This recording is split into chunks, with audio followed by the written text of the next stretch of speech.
Hello everyone. If you're new here, welcome to the channel. My name is Courtney Chandrea and I am a writer and an astrologer, and today we are blending these vocations by unpacking the astrology of Maggie O'Farrell's Hamnet. This episode is part of a series in which we explore a book's publication date chart, a book's birth chart, if you will, as a way of further understanding the different themes and symbols at work in the story.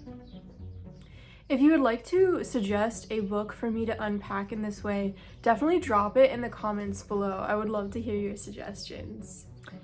Now, in these episodes, I try to avoid spoilers, but in order to unpack the weight of the symbols at work in the story, I do often need to talk about the dynamics taking place. I try not to be too explicit in breaking these things down so that if you do read the story later, you can still enjoy it. Though in my opinion, it's the beauty of the languages and the images at work in this book that make it such a brilliant read.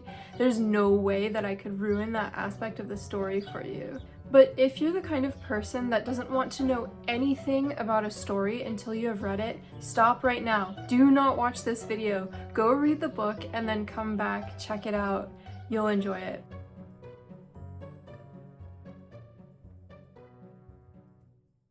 So let's start with the basic premise of the book. I always like to ground these episodes in a little bit of context so that we can understand the story, its basic mechanisms, as a starting point through which to then begin unpacking the symbols at work in the book's birth chart.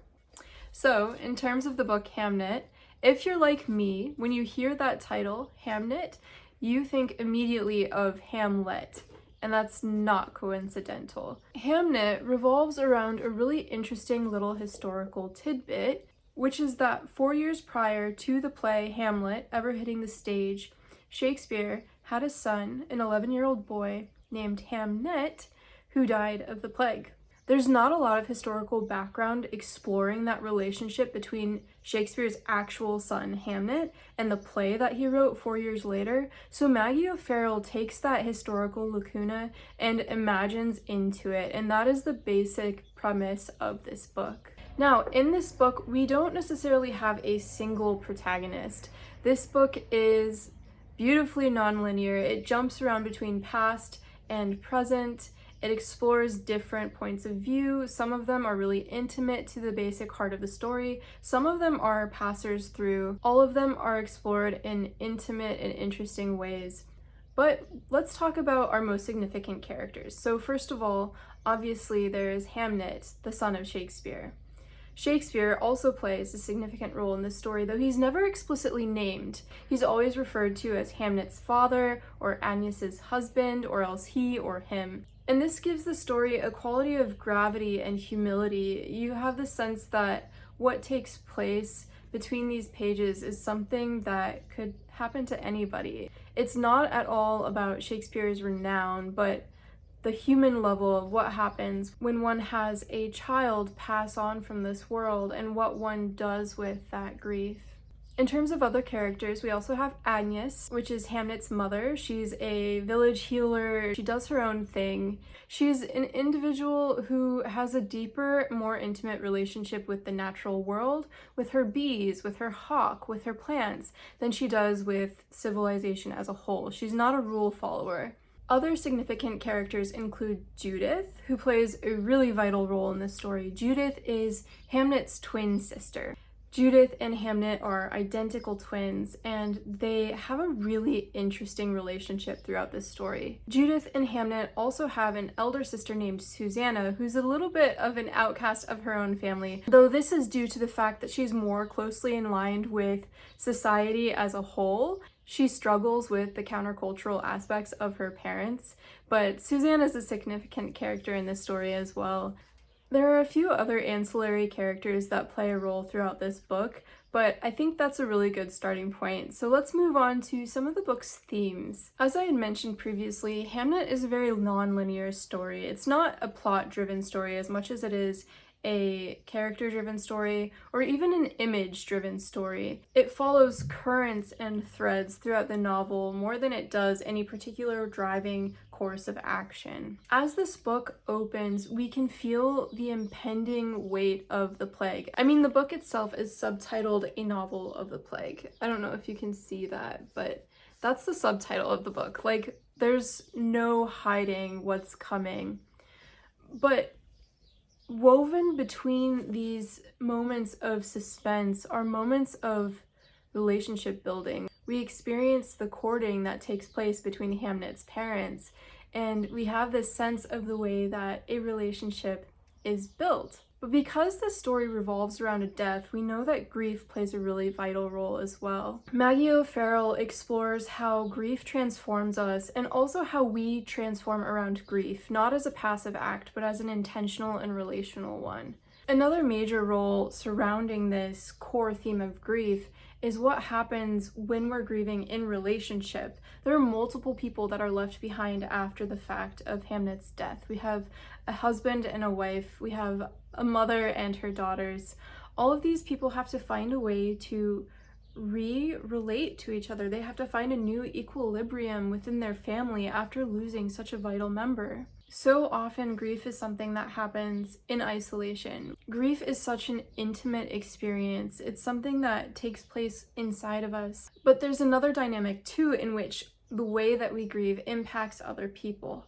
And that is a huge cornerstone of the events that take place in this book. Now that we've established that basic coverage of the novel, we can pull up the chart and unpack what sort of symbols and themes are speaking there in relation to the story.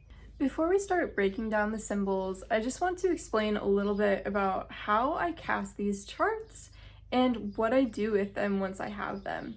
So if you've seen any of these videos in the past, you'll know that the location and time that I choose is kind of arbitrary. I'm looking primarily for the first day in which a book was published. Now, because Maggie O'Farrell's Hamnet was originally published in the UK, the date that I went with is the UK publication date rather than the US publication date, because I'm looking at the first moment that the story hit the shelves. That date for Hamnet is March 31st of 2020. I always use 8 a.m. as the birth time because to me that seems like maybe the first possible moment that a bookstore in its locale will be open and people can begin to start buying the book. That's arbitrary. Generally, I don't look at house placements. That's the biggest thing that's going to be impacted by the time that the chart is cast for. The other thing that is possibly impacted is the moon's location. The moon moves super fast. And looking at this chart, we have the moon situated at 27 degrees Gemini. The moon will cross over the Cancer boundary by the end of the day. Part of me just has to run with the time that I cast the chart for. I'm creating a divinatory moment by arbitrarily setting this time for 8 a.m. So even though I like to hold it loosely, I'm not too concerned about house placements unless they're really speaking, unless the chart seems radical in that sense. At some point I have to draw the line and just say this is the chart, the moon's at 27 degrees Gemini. That's just it. The other thing about this too is that the chart can be read in so many different ways. Even as I was unpacking this chart and feeling through the symbols, one planet in the chart was speaking to me about many different aspects that take place in the novel.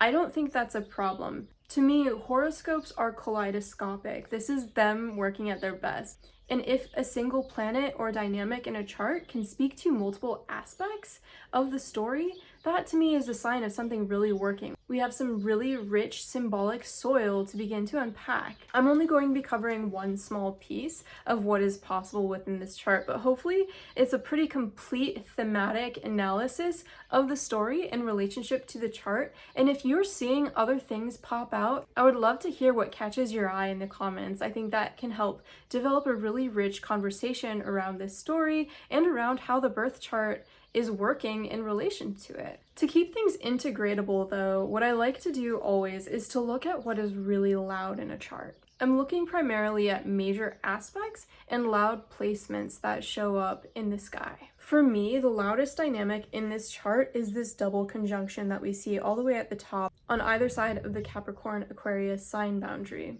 We've got Saturn and Mars conjoined each other just on the other side of the Aquarius boundary, and only 6 degrees before them, we have Jupiter conjoined to Pluto. These are really loud aspects by themselves, but seeing them mirroring each other in this way feels really dynamic, really interesting. Both of these conjunctions take place in Saturn-ruled signs. Saturn is our god of boundary, marking both what is within the boundary as well as what is without of the boundary, what lives outside of the boundary. Boundary is really significant in Hamnet because it's what crosses the boundary that changes everything, whether we're talking about a virulent strain of bacteria crossing country lines or a soul passing from life into death. One of the ways we might look at this relationship between Capricorn and Aquarius is Capricorn and the planets that exist here in Capricorn might indicate to us those things that exist within the boundary. Capricorn is known for being pretty conservative sometimes. Capricorn as an earth sign is interested in material reality, whereas Aquarius as an air sign sometimes has an otherworldly quality to it. So we might think here about Aquarius as that which exists beyond our normal boundaries of reality, of life as we know it. With all of this talk about boundary crossing, we might also just pop over and look at the boundary crosser himself, Mercury. Mercury is associated with Hermes, who's known for carrying souls across the river Styx. He's known for bringing people into the underworld when it's their time. Notice where Mercury sits here. Mercury is applying to conjoin Uranus. So, hold up. This is a really embarrassing moment for me as an astrologer because that is not Uranus. That's Neptune that Mercury is applying to. We're just gonna pretend that everything I said there about Mercury applying to Uranus didn't happen. What's funny about this, though, is whenever I find myself making a mistake like this as an astrologer, my first impulse often is to totally discard whatever it was I was looking at. But if I pause, take a moment, take a breath, sometimes I realize that what I had slipped up on just wasn't quite getting at what was actually happening. And in this case, it still feels really significant that Mercury as our boundary crosser is conjoining to Neptune because Neptune is known for being boundaryless. Neptune likes to dissolve boundaries. So with that piece in mind, let's go back to what I was talking about in terms of the role that Mercury seems to be playing here in this chart. So while the normal order of things is for human souls to pass from the world of the living into the land of the dead, sometimes the reverse takes place. Every now and again, you'll hear a story of Hermes taking someone from the land of the dead and bringing them back into the world of the living. And there's a symbolic way in which exactly that takes place through the story of Hamnet. But you're going to have to read the book in order to understand exactly how that occurs. Let's unpack these two conjunctions more specifically, though. Mars and Saturn are our malefics. They speak of illness and death and misfortune, but together they can also sometimes speak to things like sacrifice. The severing power of Mars becomes intentional under the matured gaze of Saturn. This element of sacrifice is a really important theme in the novel, and again, I can't say much more about that. If you've read the book, you know what I'm talking about. More generally, though, we can talk about the ways in which Mars and Saturn show up as the Black Death. Mars is associated with the color red, and Saturn is associated with the color black, and both of these colors are really imagistic in the Black Death. I mean, the fact that it's called the Black Death gets at some of this alone, and the reason it's called the Black Death is because one of the significant symptoms of this illness is that the extremities turn black. We see the red of Mars too in the swelling buboes that are so significant in this disease.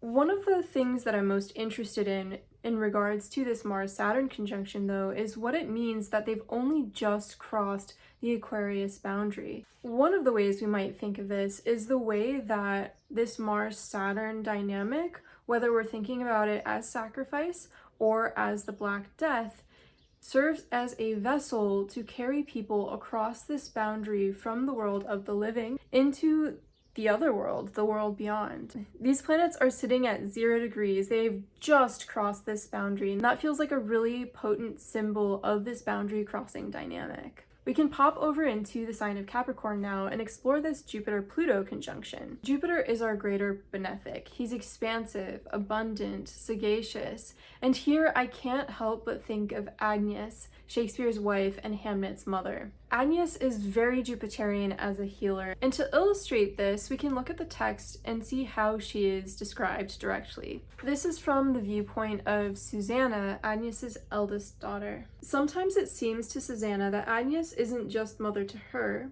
and the twins, of course, but mother to the whole town, the entire county. Will it ever end, this stream of people through their house? Will they ever just leave them in peace to live their lives? Now, Jupiter is in the sign of Capricorn, and as I've mentioned, that is the place of Jupiter's fall. Jupiter really struggles sometimes to express its natural significations here. Just as Agnes struggles in the households where she lives of her stepmother first, later her in-laws, where hers is not the ultimate authority. With Pluto added to the mix here, we might think of something secret coming to light. This could be Agnes's uncanny ability to read people through that particular spot in their hands. Or it might refer to the prophetic image that Agnes has, in which she later discovers a secret third element that she struggles to reconcile throughout the novel. But now let's pull back and take a look at both of these conjunctions together, because as I've mentioned previously, one of the things that makes them so interesting is that they occur in such close proximity to each other and on either side of the sign boundary. The reason that's interesting to me, particularly in relation to this book, Hamnet, is the significance of doubles that shows up again and again throughout the story. There's a sense in which this quality of doubling enables people the ability to trade places, to translocate somehow. We have this sense of boundary crossing taking place by way of mirrors. Some of the places in which we see this quality of doubleness is obviously in the twins, Hamnet and Judith. Let me pull up a little line from the text here. On page 167, we have Hamnet's perspective. He feels again the sensation he has had all his life, that she is the other side to him, that they fit together, him and her, like two halves of a walnut. I love that image of the walnut, the way that they face each other. They're perfect mirrors to each other, just like these conjunctions at the top of our birth chart. We also see doubles take place in the double Hamnets. At the beginning of the book, before we get into the text even, we read that Hamnet and Hamlet are basically interchangeable names in the 16th century.